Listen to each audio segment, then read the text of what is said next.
நீங்க பெற்ற மகன் அந்த கட்சிக்கு ஒரு தியாகம் கூட இவர் செய்யல. இடையில அந்த அமைச்சர் பதவி இல்லாத போது ஒரு சிக்கல ஒரு 15 நாளோ 20 நாளோ சிறையில் இருந்தார். நம்முடைய புலல் சிறையில் இருந்தார்.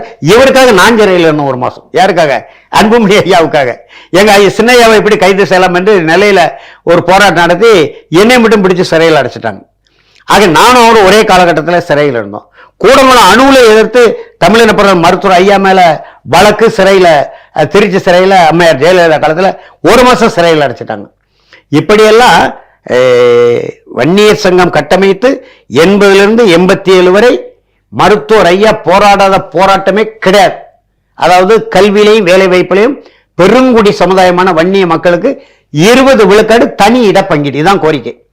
பிறகு ஐயா கலைஞர் முதலமைச்சரான பிறகு என்ன செய்தார்னா 89 காலகட்டத்தில் 20 விழுக்காடு கொடுக்கிறோம், ஆனா 100 சாதி அதில் சேர்த்துறோம்னு சேர்த்து விட்டுட்டார். கிட்டத்தட்ட இன்னைக்கு 113 தமிழ் குடிகள் அல்லது பிற குடிகள்லாம் அதுல இருக்காங்க. அதாவது மிகவும் பிற்படுத்தப்பட்டவர் எம்பிசின்னு சொல்றோம்ல அதுல. ஆனா ஐயா தனி இட பங்கீடே கேட்க 2 கோடி வன்னியர்களுக்கு நீங்க 20 விழுக்காடு கொடுங்கன்னாரு.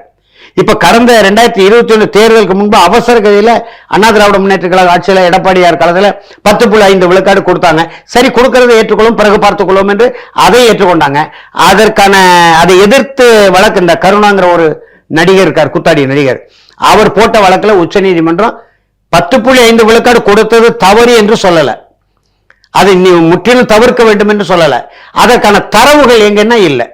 ஆகையினால்தான் குடிவாரி கணக்கெடுப்பு சாதிவாரி கணக்கெடுப்பையும் நடத்த வேண்டும்.